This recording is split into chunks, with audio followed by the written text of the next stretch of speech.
Virtual reality. Many of you might have heard of it, some of you might have tried it, and only a few of you probably give a shit about it.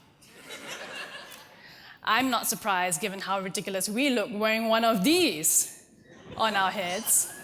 Imagine, oh my God, this is amazing, but I think my head's stuck. For those of you in the first camp, I've kinda sorta heard of it, but that's about it. The VR boom sort of began in 2014 when Facebook bought a small VR startup known as Oculus for $2 billion. And that's all the history I'm gonna give on that, because I'm pretty sure you're not here for history class. Right now, though, VR is still growing strong, particularly in Los Angeles, with a speculated growth in the billions in games, films, military, and so on. So today, I'm going to talk about how VR is changing these industries, affecting people like me who work in visual effects and film, and people like you who probably checked out after I showed that pie chart with lots of numbers. No? Still here? Great. Back down Southern California, many people in the Hollywood film industry have caught the VR bug, with independent events like VR LA experiencing a growth of 30 times more attendees in under 2 years of running. LA has now become the center for VR content creators, with many VR companies making Silicon Beach their base. Now, using VR for entertainment is no different than using VR for military simulation. The key factors involved are immersion, realism, and giving the viewer the ability to experience a different situation from their current reality. Now, I first began in visual effects for motion pictures. Those of you that don't know what we do, we essentially make it possible for blue stuffed animals to become real-life animals. I'm just kidding. That was a joke. That's not all that we do. We do more things than that. Our real job, really, is to fake it till it makes it to the final cut, basically making the impossible possible, just like this scene from The Life of Pi. Speaking of which, it was actually this movie and the bankruptcy of the visual effects company Rhythm and Hues in 2013 that brought to light the decline of visual effects in Hollywood, as most jobs now get outsourced to other countries like the UK or Canada, offering lots of incentives for studios and filmmakers. In fact, on March 2nd, 2014, about 500 protesters took the streets before the Oscars, demanding for a change in the local visual effects scene, as companies have begun moving their headquarters out of the United States, causing even more local jobs to be lost. How does this relate to VR, though? Well, coincidentally, about some weeks later, on March 25th, 2014, Facebook bought Oculus. And that event itself triggered a whole new industry of the magic of making the impossible possible. Because you see, hidden behind the veneer of technology, VR is really nothing more than an extension of visual effects, relying on our very same skills to make people believe that they are in an imaginary world. So, as a good and active visual effects freelancer, I was looking for jobs that year, and the year after, and the year after, and I noticed an emerging trend. Since the boom of VR, many visual effects companies are now seeking for people with both creative and technical skills.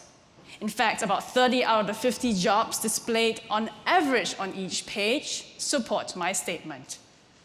They want the person who can do a lot and do it all and do it well. They want a technical artist. In fact, artists are now expected to know how to do a little bit of code, and programmers are now expected to know how to do a little bit of art. So, now I have to wonder, Out of everyone here in this room, who here believes that they're both an artist and a technician in whatever field you're working in? It doesn't have to be out of tech field. Raise your hands. See some hands, it's great. I don't think I've been so happy seeing so many hands before. All right, well, you see, here's what's happening, at least in my opinion, to the entertainment landscape today, where more and more multifaceted people are needed in their respective fields. Virtual reality is merely an example of a new market that combines the once clearly separate industries of film and games together, changing these industries by merging them together. For the content creators and the visual effects specialists, it is now a risk not to adapt to the VR industry. It is now a risk simply to be good only in one area of computer graphics. Of course, with all that being said, that whole shebang, how does this relate to you, the viewer, the audience member, the normal person? You're not a technical artist. Heck, some of you might even cringe when I say the word programming, like, I would never want to do programming ever. Well, you see, this concept extends beyond VR to something greater, something that applies to all of us. Because VR is not just a toy for the players and specialists in the field, but a mechanism to engage your world in a whole new way, a device to explore yourself in a whole new way. In fact, we now live in a world where formerly separate industries are breaking down, and the real opportunities for growth are where those industries intersect, just as how VR is bridging games and films together. Creative and technology industries are becoming enmeshed, and the world is becoming smaller and smarter. As people, we have to figure out how to adapt to new growth and work opportunities by becoming stronger, smarter, and more skilled ourselves. Whether it's VR, the booming sharing economy, or exploding hoverboards. And hopefully you guys are not on it when it does that. That's pretty bad.